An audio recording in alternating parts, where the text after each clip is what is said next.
Assalamualaikum warahmatullahi wabarakatuh. Apa kabar anak-anak Ustazah?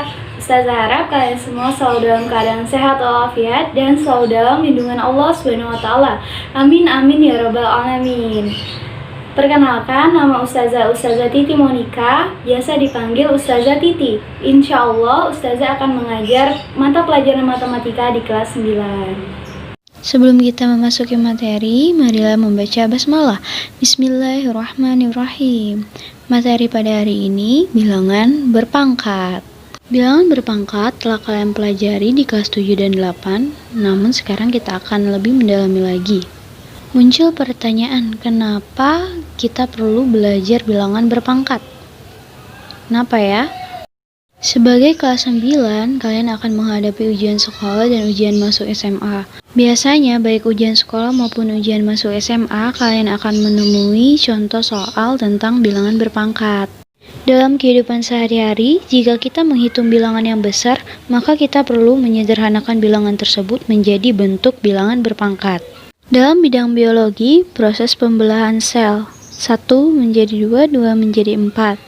Atau contoh lain dalam bidang fisika, kecepatan cahaya. Besar kecepatan cahaya sama dengan 3 dikali 10 pangkat 8 meter per detik. Selanjutnya kita akan mempelajari tentang definisi bilangan bulat berpangkat positif. Misalkan A bilangan real dan N bilangan bulat positif. Notasi A pangkat N menyatakan hasil kali bilangan A sebanyak N faktor.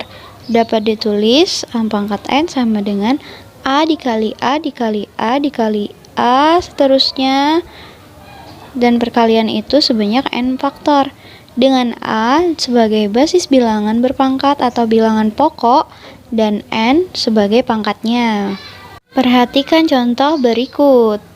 1, 4 kali 4 kali 4 kali 4 kali 4. 4-nya sebagai bilangan pokok, 4-nya dikalikan sebanyak 5 kali dan 5-nya sebagai N. Sehingga dapat ditulis seperti itu ya. Yang nomor 2, 6 kali 6 kali 6. 6-nya sebagai pokok. 6-nya dikalikan 3 kali, maka 6 pangkat 3. Seperti itu terusnya ya. Selanjutnya 3P kali 3P kali 3P kali 3P. Nah, 3P-nya sebagai pokok dan 4-nya sebagai N. Bentuk contoh lainnya, 2 per A dikali 2 per A dikali 2 per A. Maka 2 per A-nya sebagai pokok dan 3 sebagai pangkatnya, N-nya ya. Selanjutnya kita akan membahas tanda hasil perpangkatan. Biasanya adik-adik ragu, apalagi kalau bilangan pokoknya negatif. Sekarang bilangan pokok positif. Bilangan bulat positif jika dipangkatkan dengan bilangan bulat ganjil maupun genap, maka akan menghasilkan bilangan positif. Jadi nggak usah bingung ya. Contoh, hitunglah hasil dari 4 pangkat 4 dan 4 pangkat 3. Kalau 4 pangkat 4 berarti sesuai definisi 4-nya dikalikan sebanyak 4 kali. 4 kali 4 kali 4 kali 4 sama dengan 256. Sedangkan 4 pangkat 3 berarti 4-nya dikalikan 3 kali. 4 kali 4 kali 4 sama dengan 64. Keduanya menghasilkan bilangan yang positif. Sekarang bagaimana kalau bilangan pokoknya negatif? Nah, Ustazah membaginya menjadi 2, yakni jika bilangan pokok negatif, jika dipangkatkan bilangan bulat genap, maka akan menghasilkan bilangan positif. Jadi, jika bilangan pokoknya negatif, kalau dipangkatkan dengan bilangan genap, maka akan menghasilkan positif. Perhatikan contohnya.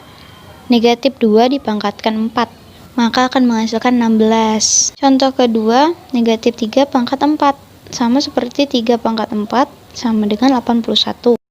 Kedua, bilangan pokok negatif. Bilangan pokok negatif jika dipangkatkan bilangan bulat ganjil akan menghasilkan bilangan negatif. Jadi, jika bilangan pokoknya negatif dan dipangkatkan dengan bilangan bulat ganjil, maka akan menghasilkan bilangan negatif. Perhatikan contoh berikut. Negatif 4 dipangkatkan 3. Maka sesuai definisi negatif 4 dikali negatif 4 dikali negatif 4 sama dengan negatif 64. Contoh berikutnya, negatif 5 pangkat 3. Maka negatif 5 dikali negatif 5 dikali negatif 5 sama dengan negatif 125. Berikut contoh bentuk kuadrat lainnya.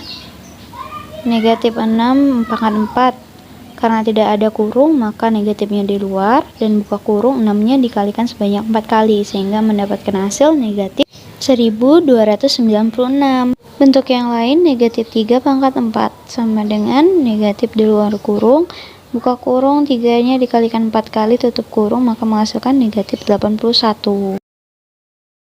Sebagai bahan evaluasi, maka Ustazah minta kalian mengerjakan latihan berikut. Dikerjakan di kertas, kemudian dipoto, kirim ke wali kelasnya.